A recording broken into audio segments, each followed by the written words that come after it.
Okay, hello. So today we're going to do Morrissey, and we hate it when our friends become successful. So quite the long title there. And honestly, a lot of the time I pick a Morrissey song based on suggestions and everything, but also on just the song title alone, because a lot of his titles are captivating and they make you think. And I think, I want to hear that song. So anyway, here we are. Let's get into the song, I guess. And it's only 2.5 minutes, so let's see what's going on. All right.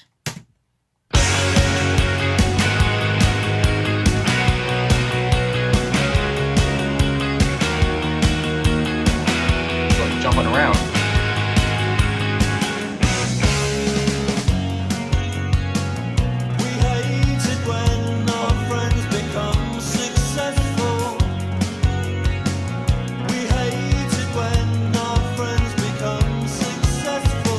Sounds cool.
All right. I don't know why.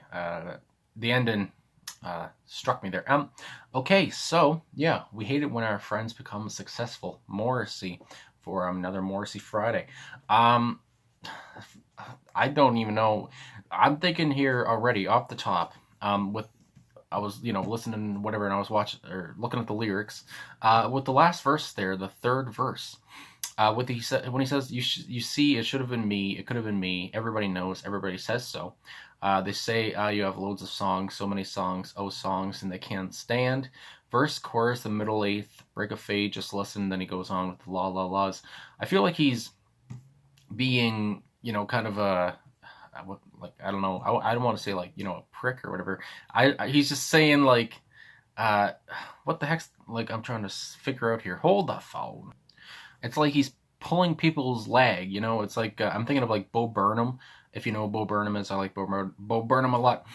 He has a song "Repeat Stuff," and it's just like where he talks about how so many pop stars make the same kind of song with the same chords and everything, and how here Morrissey's saying like you don't really. It's kind of like you don't really care anyway. It's just like so many songs, verse, chorus, middle eighth, break a fade, just listen. And then when he goes la la la la la la la, it's just like it's kind of like him saying like F you, basically. It's like a lot of people don't, it's like you don't understand kind of thing. It's just I don't know if I'm explaining this well or not, but yeah, it's almost like he's like taking the piss, I guess. Taking the piss, as the British, I think, say. Um, and yeah, I mean, it's just the whole song. I mean, right off the bat, it started off with I mean, they were going off and running, and like I said, it kind of made me want to jump around or something. But I don't think you want to see that. But Yeah, I mean, and with his voice as well. I said he sounded very mature, but I see here it says the song came out in 1992. So I mean, he wasn't that old. I mean, that was 30 years ago almost. So yeah, it's just I don't know. Something struck me about the song really though. But I guess the about here on genius.com. So it says when Morrissey's not gloomy, he's snarky. Okay, so yeah, he's snarky. That's a good word I was thinking of. And the song finds him. This song finds him at his snarkiest, laughing first at his own misfortune, and then the destruction of his friends. In reality, the Your Arsenal's lead single. So this was a lead single. Is based on the dismissive reaction in Manchester to the band James when their song "Sit Down" became a massive hit. After being admired up to this point, the negative reaction from bands and critics in Manchester led Morrissey to write this song. James had been a band he and Johnny Marr bonded over during the meeting when they where they created the Smiths, following Marr's legendary knock on Morrissey's front door. James went on to open with "We Hate It When Our Friends Become Successful" during Sit Down's show at Worthy Farm in 1992. So I guess this band James has some stuff to do with the song. But yeah, so I guess my feeling there that he's being snarky, which is a good word. I couldn't think of a proper word for what I was thinking. But yeah, he's kind of, yeah, he's being a little snarky. He's being Morrissey, basically, I guess you could say. I mean, he's just like, with the whole verses here, there's no chorus, even though he says, a verse, a chorus, or whatever, there's no chorus in the song. But yeah, the whole "we hate it when our friends become successful." So it says, for an annotation here, in Jason Heller's AV Club essay about the song, he says that Morrissey was inspired to write this by the failure of his lackluster album, Kill Uncle. I'm pretty sure I've listened to some songs off that album. The recent successes of his friend Michael Stipe with REM. I didn't know him and Michael Stipe were friends.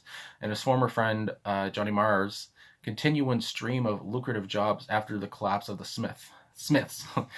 So yeah, he was basically, he was feeling probably down with how his friends were doing well.